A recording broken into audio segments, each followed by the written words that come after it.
यदि तपाईँ 15 वर्षदेखि 25 वर्षको हुनुहुन्छ भने मेरो कुरा ध्यान दिएर सुन्नुहोस् है त। अहिले तपाईँले के गर्दै हुनुहुन्छ तपाईँलाई थाहा छ कि विचार गर्नु भएको छैन? अहिले गरिरहेको कामले भविष्यमा केही होला जस्तो लाग्छ कि लाग्दैन? आफै मूल्याङ्कन गर्नु है त। कसैको मोह मायामा लाग्न, कसैको प्रशंसा गर्दै दिनहरू बितिरहेको छ भने छोडिदिनुहोस् अरूको प्रशंसा गर्न, छोडिदिनुहोस् अरूको पछि लाग्न। कसैको प्रशंसा गर्दैमा, कसैको पछि भाग्दैमा जिन्दगी बन्दैन। अहिले जसको प्रशंसा गरिरहनु भएको छ भोलि उसैको मुखबाट गाली सुन्न समय लाग्दैन। अहिले जसको पछि भागिरहनु भएको छ त्यो अर्कैको पछि भाग्ने छ, त्यो पनि टाइम लाग्दैन। अहिले तपाईँले जोसँग कुरा गरेर आफ्नो अमूल्य समय बर्बाद गर्दै हुनुहुन्छ त्यो मान्छे पनि तपाईँसँग हुने छैन।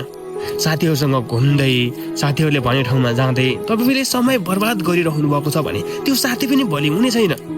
स्कुल पढ्दै हुनुहुन्छ भने स्कुल पढ्दाको साथी भोलि हुने छैन। कतै कलेजहरू पढ्दै हुनुहुन्छ भने कलेज पढ्दाको साथी पनि भोलि हुने छैन। इन्स्टिट्युटहरू पढ्दै हुनुहुन्छ भने पनि इन्स्टिट्युटमा सँगै पढेको साथी भोलि सँगै हुने छैन। तपाईँले कतै काम गर्दै हुनुहुन्छ भने पनि यदि तपाईँले त्यो कम्पनी छोड्नुभयो भने, त्यो ठाउँ छोड्नुभयो भने भोलि त्यो साथी पनि त्यहाँ हुने छैन। छोडिदिनुहोस् अरूको पछि लाग्न, छोडिदिनुहोस् अरूको प्रशंसा गर्न। तपाईँ जसको पछि भाग्नु भएको थियो त्यो मान्छे तपाईँको आँखा अघि हुने छैन। तपाईँले जसलाई माया गर्नुहुन्थ्यो त्यो मान्छे पनि अरू कसैसँग हुनेछ। तपाईँले जसको लागि तपाईँले समय बर्बाद गर्दै हुनुहुन्थ्यो ती सबै आफ्नो आफ्नो ठाउँमा मस्त हुनेछन्। तर तपाईँ तनावग्रस्त। समयले कसैलाई पनि पर्खिँदैन। समयले कसैलाई पनि पर्खिँदैन। तपाईँको अमूल्य समय हो, तपाईँले खेर नफाल्नुहोस् है त।